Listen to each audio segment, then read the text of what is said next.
Hi everyone, and welcome back to Correct My Swing with Andy and Josh chats, which is what we're going to call it so far. And thought we're going to find something creative later on. But, like we've always said when we said on the first one, this is just us putting our ideas and theories about to help improve you become a better golfer.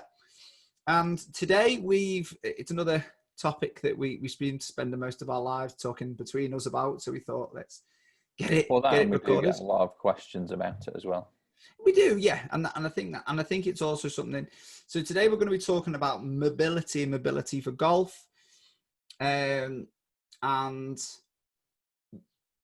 you been told? So we get, I guess, Josh, this is probably coming when it's one of the things that people often come again, especially to my world, where they come in and go, "Oh, I know I've got my hamstrings are tight, my back's tight, between my shoulders are tight.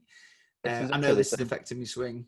Exactly the same. Like people would text me or message me or ask, "Oh God, like what are the best stretches for me to do to improve my golf swing? Like my lower back's killing me. What's the best stretch for me to do? My knee's really hurting. When I'm like just stood in my address position or just when I'm stood around, like I can't even play golf because my knees hurting. What's the best stretch that I can do?" Like, well, do you really need to stretch? Is that the answer? Well, I think we need to then, let's go into this a bit deeper, because I think that's where we need to start really, isn't it? So I think it's fair to say that most people that feel like they need to stretch or they've got that sensation of tightness, in a lot of cases, this is an habitual muscle shortening. And I always use the example, and we were kind of talking on this before we came on air or live, where, if you imagine that your job consists of driving a lot or sitting at a desk a lot, now that habit of what you're doing over time is going to anatomically change the muscle length. Your body's adapting to it. Your body's adapting, and that's what it does, doesn't it? At the end of the day, whatever we do the most, the body's going to adapt to that way. Yeah, it's a very clever machine. It's phenomenal. And the thing is, you ain't going to be able to stretch that. You ain't going to change that habit of what you've spent 8 hours at a desk or driving for 8 hours on the road. You ain't going to do that in a 5-minute mobility session of doing some very static stretching before. So I think we've got to accept that if you are got that, then it's new habits that you need to create. Yeah, that tends to certainly be the answer that I would often reply to people. I say, well, like I say, stretching isn't necessarily what you're looking at doing. It's other things, switching other muscles on that can help correct that pattern possibly, or pull your body back into not the right shape but just a better shape, and switch the right sorts of muscles on that can help rather than looking to stretch them. And I think that's the key, isn't it? I think there's lots of different reasons why people do get tight muscles, and I'm sure there's not any one of us that can really sit and be listening to this. Even when I'm sat here now, I'm very familiar with parts of my body that are restricted and probably need to move a bit better from them. But what we've also got so there's two sides to this argument. One, what's the best stuff to do if you feel tight and stiff? But then secondly, how's that affecting your swing? And that's, at the end of the day, what we're very passionate about, if it's from a pain perspective or a performance perspective, is making you play better and more golf. That fundamentally is what we're all about, isn't it? Well, that's it. Like, we're not trying to measure ourselves in terms of how many extra yards we can give you or like a couple of extra miles an hour. Like, yeah, that's brilliant, but ultimately we want to make you a better player. So that really means, well, what number are you signing for in your scorecard at the end of the round? I understand at the moment people aren't necessarily signing scorecards, but there are competitions being played now, and it's either like you're shooting close to your handicap or below it, or you're shooting above it. Ultimately, your scores need to get better, not necessarily having one marker of speed and distance. And one way to do that is to have a better swing, isn't it? And that's one of the things that we promote. Or efficient movement. Efficient movement, I think that's it. And so let's address. So I think everyone should be familiar with the fact that during a swing that we need so much range of motion, predominantly through our thoracic spine, through our hips and our pelvis, and that could even go down into the flexibility of our forearms, which is a whole different discussion. another day, actually knowing that more people get tennis elbow, more golfers get tennis elbow than golfers elbow, but that's for another conversation. But again, that's a mobility issue in the forearm that most people don't consider or don't even work towards. And something we've addressed definitely in our Correct My Swing programs that we do. That's one of the things that we do spend some time and effort on and focusing on. So everyone's aware that, and the reason why it's important is because of how we move. So, most people listening to this will have had a lesson and the coach has asked them to get a certain degree of separation. I think they call it the X factor, don't they? Yeah. I mean, that's one way of putting it, or like you've described, if you get your elbow in a certain position, either at the top of the backswing, or if you're looking to try and shallow out the shaft on the way down a little bit, people will be probably quite familiar with chasing like lots and lots and lots of external rotation in their trail side. So for a right-hander, that's obviously your right side, and for a left-hander, that's going to be your left side to help you shallow the shaft if that's the position that you're looking for. Okay, so again, it's mobility of the shoulder more than the thoracic spine in that one. Yeah. So, and one of the things, so again, we accept it's got to be there, and we've accepted that we need to have it. So, some of the reasons why people get restrictions, we've talked about habit. The other thing is it's choice of muscles, and that's what, and the key thing is what we don't know is, and what we do know, and what a lot of people aren't aware of, and that's kind of why we're doing these kind of things, is that they're actually, our body makes unconscious choices. So it will choose which it feels at the moment in time is the most efficient muscle to do that. Doesn't mean it's always the most efficient, it's the one that does it. And one of the things that we normally find is, especially if you are playing a lot of sport, or you are doing a lot of exercise, then your mobility muscles, your big power muscles, your lats, your pecs, your quads, all those kind of things, they become the primary muscles to function, which is good because that allows us to create power, but they become dominant. The problem though is if you're not efficient in your stability side of stuff, kind of following on from what we talked about in our last chat, was the fact of we develop a muscle imbalance between our accelerators and brakes, which means that our muscles that are designed to accelerate us and swing the ball really, really fast actually become part of our deceleration process as well. Like trying to drive an automatic car with like your foot on the brake and the foot on the accelerator at the same time. And that's how I describe it. Imagine trying to press both. And and I will be honest, if you ever watch me go karting, that's probably what I spend most of my time trying to do, because I can't move my feet quick enough to do it. So it is, and I think most of, but if you think about that, that's neither an efficient way to create force. It's not an efficient way to decelerate. And actually, it's the deceleration that gives you the control and direction of a golf ball. Is that fair to say? Yeah. The ability to control the downswing into the follow through. At the end of the day, if you can't control the movement under the speed and the load into the downswing, you're not going to consistently and repeatably present the club and the club face back to the ball at impact, with any repeatability or consistency. And it's going to, obviously it does change every single time. We're not robots. But if you've got a little bit more control over the muscles that should be doing what they are meant to be doing during the certain parts of the swing, then you're just stacking the odds in your favour of creating a very repeatable impact position. And arguably, that's what we're after. That's what we're looking for. That's what leads to better golf. Well, you only have to, again, there's me, I'll pull the research back into this, but actually you only need to look at the research in professional golfers versus amateurs.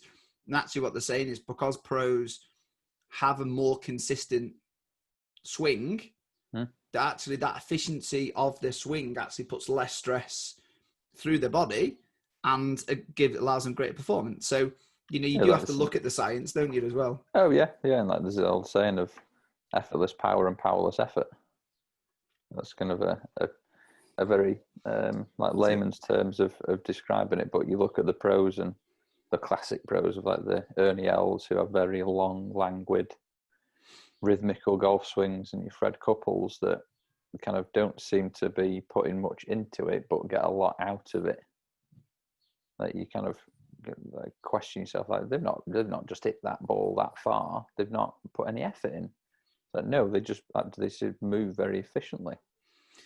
And I think that's what people need to, I know we're all aware of that, but it's then how, isn't it? And that's the bit that I guess we get a bit frustrated with when we see and hear of stuff, because, that comes down to people who've been told they need to become more flexible, more mobile. Yeah. Go and stretch because you got tight muscles. Right. Let's be totally honest. Let's look at the body and let's put it in simple terms. If a body chooses to have a muscle that's tight, it's normally because it's either overloaded or weak. Okay, so basically, either way, it can't cope with the amount of force going through it, or that's because it's either doing many strategies or the strategy it's asked to do, it isn't strong enough to cope with that load. So, very simply, it's going to remain in a shortened state because that shortened state gives it better strength through. It's more function. Stable there, isn't it? It's 100%. Yeah, safer. And that's exactly the body, and that's what the body wants. Well, the body's quite cool, and it's not a self-destruction thing. It goes into these protective modes to protect us from ourselves sometimes. Yeah. So then we go and let's say, so it's in a safe zone. It's happy. We feel a bit restricted, but it's comfortable. And then we go and stretch a muscle that wants to stay safe and lengthen it, right? Two things are going to happen. We're actually going to give ourselves a window potentially, especially if you had a history of injury. We're going to give ourselves a window of instability or unsafeness. Great way to start a golf. Let's take ourselves out of our safe zone. Yeah, and stretch for 10 minutes before your first tee shot, and then wonder why by the second your back's hurting already. And then put 8 times our body weight through our lumbar spine. Fantastic strategy, as you can imagine. This is sarcasm, by the way, for those of you who haven't put down. Or what we could do is understand why we're tight in the first place. Now, very simply, like we've said there, there's two ways. Either it's an inefficient, which we talked about, the stabilizers. So actually we can do some activation. And so, and one of the big suggestions that we actually do through our program, and one of the things I'm sure we'll be expanding on at later conversations, is if you then activate the correct stabilizers through that, you need to do your deceleration bit or your braking system before a round, there's an argument to say the body will acknowledge them. So therefore, it won't need to use the muscles that are tighter. It will allow them to reduce in a safe pattern. Is that fair to say? Oh yeah, 100%. Like, it's if you switch on the muscles that should be working when they need to be working, it relieves or alleviates some of the pressure and the stress off other areas of the body that can worry about doing their own job, rather than being kind of panicking and be like, well, I need to do all of it. And it's like another analogy, like spinning plates, isn't it? Like when you're stressed and you're spinning 10 plates, well, you drop some and some break. Whereas if you only have to spin 2, you've got 2 hands, you can cope with that. Yeah. And I mean, that's an lovely little analogy. I've always laughed when people come in with tight hamstrings and we get them to do hamstring strength work under load and tension. And it's funny, isn't it? Their hamstrings get longer. It's amazing. Can't touch my toes, but do some RDLs and it's like, wow, I can touch my toes. So, muscle activation stuff, it would be our go-to stuff. And, if you follow anything that we've done before, this is something that, we're very, very passionate about talking about. So, one of the things that we wanted to do was, I think first and foremost, static stretching, I think, has a place in the world. I would argue that within the golf community, it doesn't exist before golf. I think probably doesn't really exist after a round.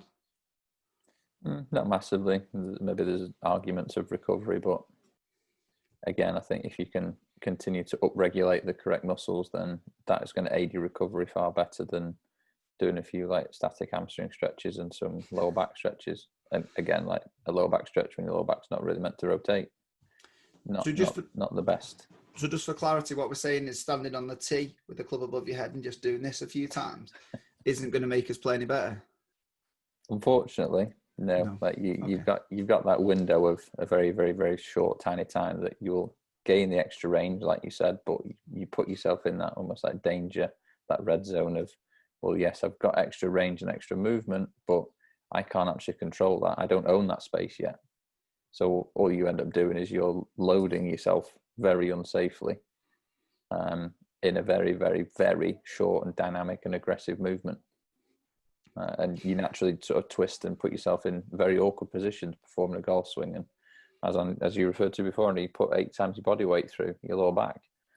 And if you're asking your lower back to twist when your lower back shouldn't really twist a great deal anyway, there's not much movement in it. It needs to be further north than that. So like your mid and upper back, that should be doing the movement. And your hips and your pelvis, they're built to move. Lower spine, not really built to move, should be pretty solid.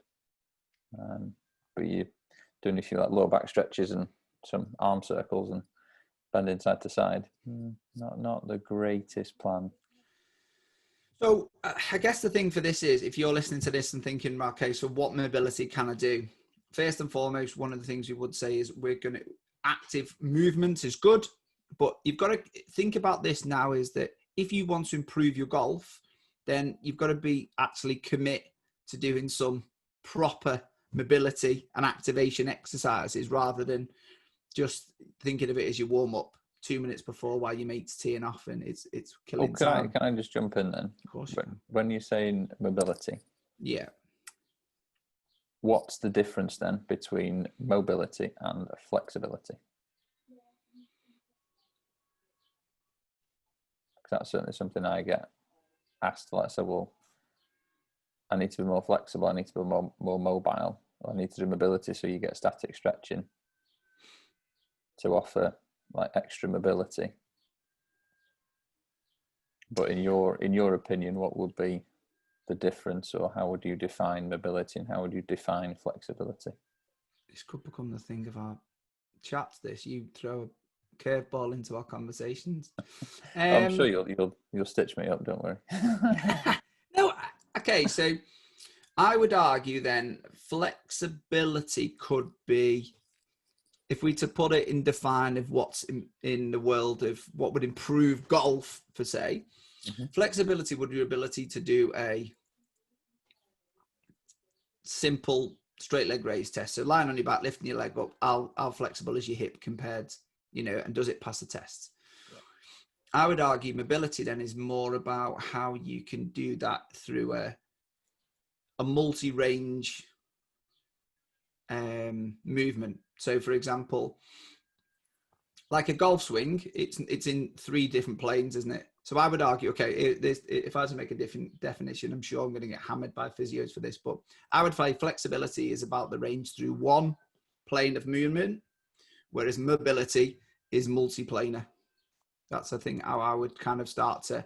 So the idea is that, if you think of different planes of movement from a golf swing, there's rotation, there's all kinds of stuff, there's weight shift.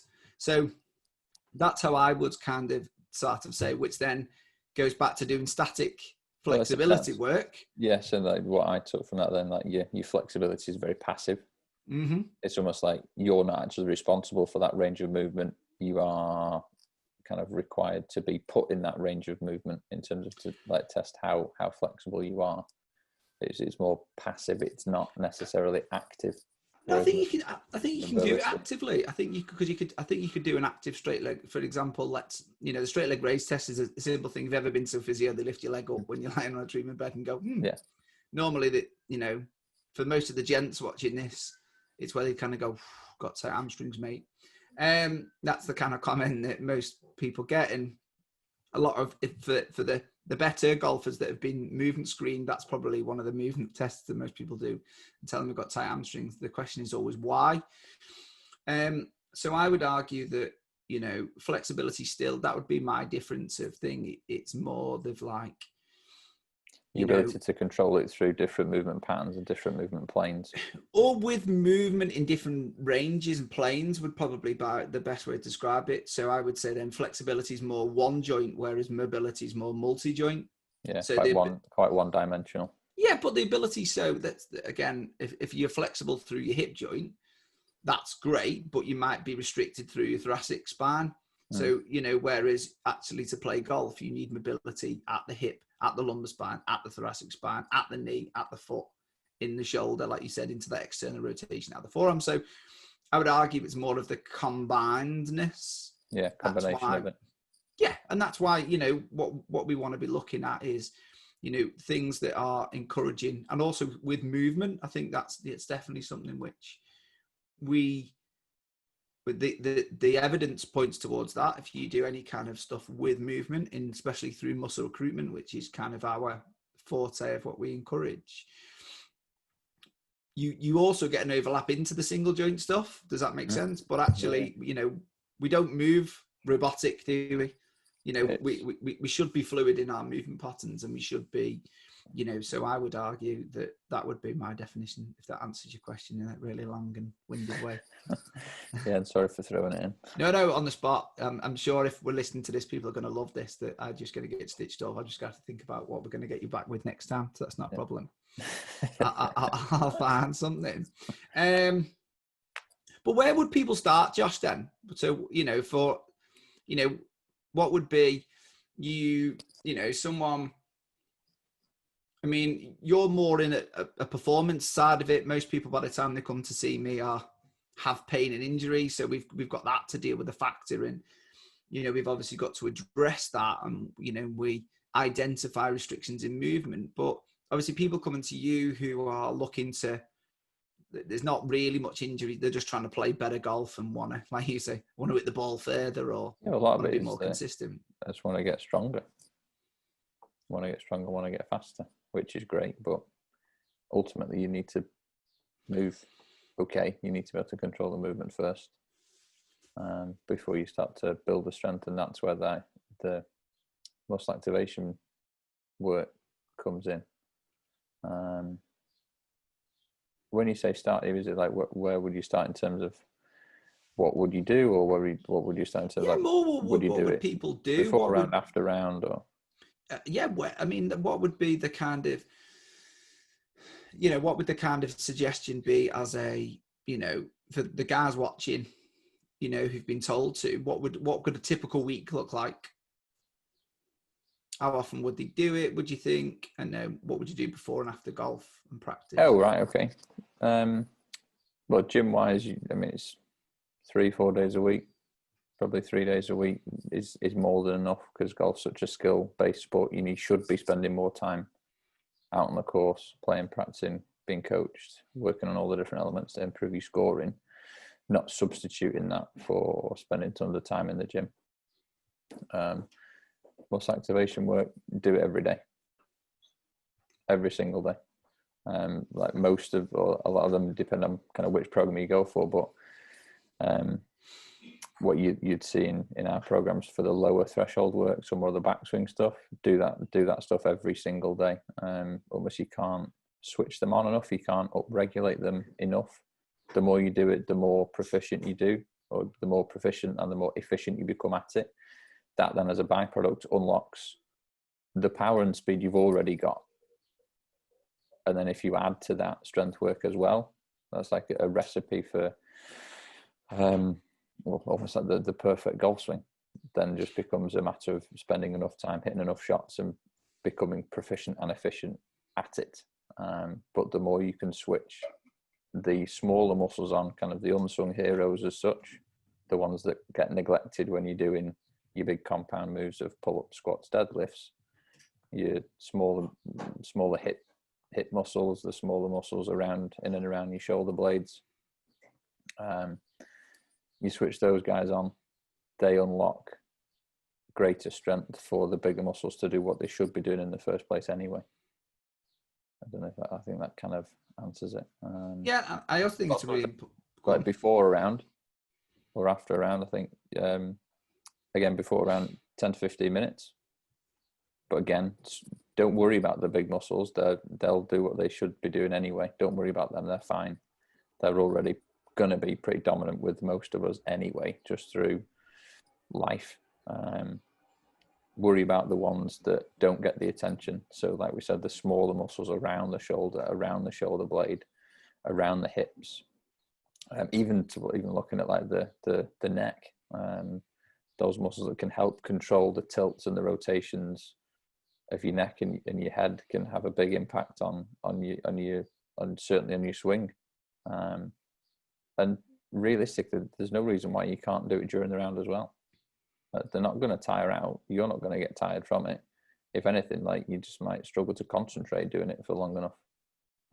So if you've got like delays on tees and things, rather than sitting down on the bench and grabbing a Mars bar, stay stood on your feet, keep yourself moving, and just pick a couple of movements.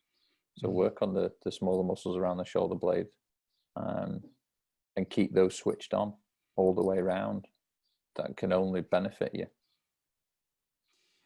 And I think, you know, that the few take-home messages I took from that is, number one, that if you are committed to improving your mobility, then you need a skill called patience, which takes time.